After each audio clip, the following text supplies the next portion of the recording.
Good morning student. आज मैं 11th में मैथ्स में परम्यूटेशन एंड कॉम्बिनेशन के बारे में बताऊंगा। ठीक है, class 11th maths 11th maths में परम्यूटेशन एंड कॉम्बिनेशन मतलब क्रमचय और संचय के फॉर्म में कुछ क्वेश्चन आएंगे, वो बताऊंगा। सबसे पहले मैं आपको ये बताना चाह रहा हूँ कि फैक्टोरियल, इसको बोलते हैं फैक्टोरियल। क्या बोलते हैं इसको? फैक्टोरियल। जैसे n लिखा है, मतलब इसको क्या बोलेंगे? Factorial n।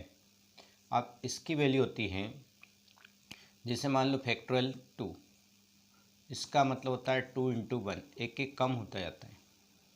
ठीक है। फैक्टोरियल 3, इसका मतलब होगा 3 इंटू 2 इंटू 1, एक एक कम होता जाता है। फैक्टोरियल 4, समझ गए? 4 मतलब क्या आ जाएगा? 4 इंटू 3 इंटू 2 इंटू 1 हो जाएगा। ऐसे ही आप फैक्टोरियल n बता सकते क्या आएगा?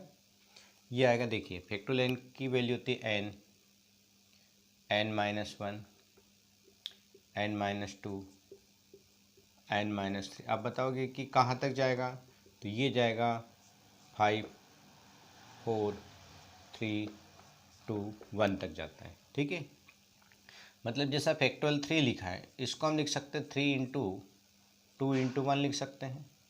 ठीक है, इसका मतलब ये फैक्टोरियल 2 है, तो 3 फैक्टोरियल 2 लिख सकते हैं।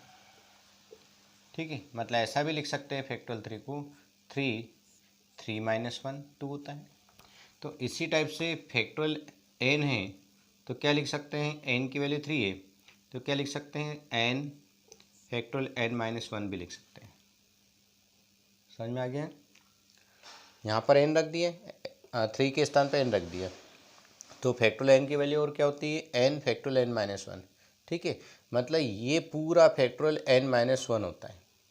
यदि हम इसको यहाँ तक न लिखते हुए डायरेक्ट क्या लिख सकते हैं? फैक्टोरियल n-1 लिख सकते हैं। ठीक है, और यदि और थोड़ा सा ऐसा करना चाहें तो n इससे एक कम होता है, मतलब ये हट जाता है, इसमें से एक कम होता है, n-1 मतलब ये क्या आ जाएगा? n-1 और फैक्टोरियल n-2 हो जाएगा। ठीक है, मतलब इसमें से जब भी हटता है, फैक्टोरियल में से हटेगा तो एक कम होता है उसमें। ठीक है, क्लियर हो गया? ऐसे ही फैक्टोरियल 5 की वैल्यू कितनी होती है? 5 इंटू फैक्टोरियल 4 होती है। फैक्टोरियल 4 को क्या लिख सकते हो? 4, 3, 2, 1 लिख सकते हैं। ठीक है, इसका मल्टीप्लाई कर दो, कितना आएगा? 120।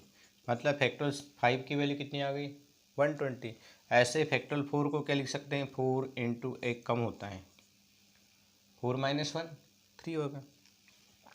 और फैक्टोरियल 3 को लिख सकते हैं 3-2-1, मतलब ये क्या आ जाएगा? 24 आ जाएगा। ठीक है, क्लियर हो गया यहाँ तक? कोई डाउट है? बस आपको मेन फार्मूला आपको ये याद रखना है। फैक्टोरियल n को लिख सकते हैं फैक्टोरियल n को क्या लिख सकते हैं? n-1, n-2, n-3 कहाँ तक जाएगा? 5, 4, 3, 2, 1। ठीक है, n-3 के बाद n-4 आएगा, n-5 आएगा, ऐसा कहाँ तक? लास्ट में 5, 4, 3, 2, 1, ये फार्मूला होता है इसका। ठीक है, और एक और बताया था मैंने, फैक्टोरियल n होता है n, ये पूरा क्या कहलाता है? यहाँ से यहाँ तक फैक्टोरियल n-1 होता है, क्योंकि एक एक कम होते जाता है तो वापस आ जाता है। ठीक है, बस ये याद रखना है। अब क्वेश्चन में ऐसा दिया है, जैसा पहला क्वेश्चन दिया आपको, फैक्टोरियल 6 की वैल्यू निकालिए। दूसरा फैक्टोरियल 3 प्लस फैक्टोरियल 4 की वैल्यू निकालिए। ठीक है, तो फैक्टोरियल 6 क्या होता है? एक एक कम होते जाता है, मतलब 6, 5, 4, 3, 2, 1। ठीक है, ऐसा क्वेश्चन आएगा कि फैक्टोरियल 6 की वैल्यू निकालिए, है ना? इवैल्यूएट ऑफ फैक्टोरियल 6, तो आप क्या लिखोगे इसको? 6, 5, 4, 3, 2, 1 तक, मतलब ये तो 30 हो जाएगा इंटू, और ये 12, मतलब 24 कर दो। ठीक है, 720, मतलब फैक्टोरियल 6 से कितना आ गया, 720 हो गया। ठीक है, यहाँ तक कोई डाउट है? ये 30 हो गया, ये 24 हो गया, 24 में 30 का मल्टीप्लाई करने पर 720 हो गया। अब यदि आपसे ऐसा कहे कि जैसे ये क्वेश्चन में दिया है कि फैक्टोरियल 3 प्लस फैक्टोरियल 4 की वैल्यू निकालिए, तो पहले फैक्टोरियल 3 कितना होता है, 3 2 1। फैक्टोरियल 4 क्या होता है, 4 3 2 1। ठीक है, अब ये कितना हो जाएगा, 6 हो जाएगा। ये कितना हो गया, 4 इंटू 6। ठीक है, 24 प्लस 6 कितना आ गया, 30। तो फैक्टोरियल 3 प्लस फैक्टोरियल 4 की वैल्यू कितनी होगी, 30 हो जाएगी। ठीक है, अब अगला क्वेश्चन दिया है आपको,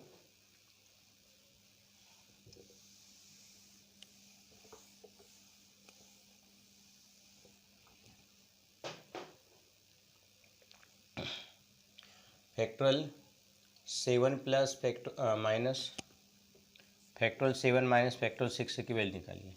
तो फैक्टोरियल 7 क्या होता है, 7 एक कम होता है 6, फैक्टोरियल 6 कॉमन क्या आ रहा है यहाँ से, फैक्टोरियल 6 आ रहा है। तो क्या बचा, 7 माइनस 1, मतलब 6 फैक्टोरियल 6 भी लिख सकते हैं, या फैक्टोरियल 6 की वैल्यू अभी बताई थी मैंने आपको, 6 फैक्टोरियल 6 है। तो फैक्टोरियल 6 की वैल्यू कितनी होती है, 6 5 4 3 2 1।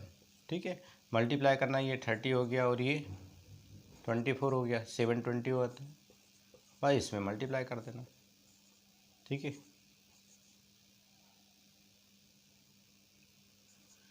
ठीक, इसमें कोई डाउट है क्या बेटा?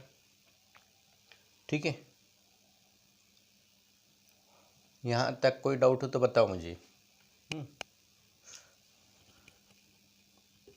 मल्टीप्लाई कर देना सिंपल सा। ठीक है, चलो, यहाँ तक कोई डाउट, यहाँ तक भी लिख सकते हैं आप। ठीक है, इसको यहाँ तक भी लिख सकते हैं और इसकी वैल्यू रख दीजिए। ठीक है, कोई डाउट है क्या इसमें, बोलिए। फिर ऐसा कैसे, डिवाइड वाला, ये तो माइनस वाला बताया। आप डिवाइड वाले में क्या करोगे आप, जैसे क्वेश्चन में दिया आपको फैक्टोरियल 7 डिवाइडेड बाय फैक्टोरियल 6, तो आप क्या करोगे, फैक्टोरियल 7 लिखेंगे, फैक्टोरियल 6 लिखेंगे। ठीक है, अब फैक्टोरियल 7 क्या होता है, 7 एक एक कम होते जाता है, 7 6 5 4 3 2 1। फैक्टोरियल 6 क्या होता है, 6 5 4 3 2 1। ये पूरा कैंसिल हो जाएगा, कितना आ गया, 7। ठीक है, कोई डाउट है क्या? नहीं है। ऐसा कैसे ही अगला क्वेश्चन दिया है, फैक्टोरियल 4 इंटू फैक्टोरियल 5 दिया है। फैक्टोरियल 4 को लिख सकते हैं 4 3 2 1। फैक्टोरियल 5 को लिख सकते हैं 5 4 3 2 1। ठीक है, ये कितना आएगा, 24 इंटू 5 इंटू 24, मल्टीप्लाई कर देना। ठीक है, ओके, गई।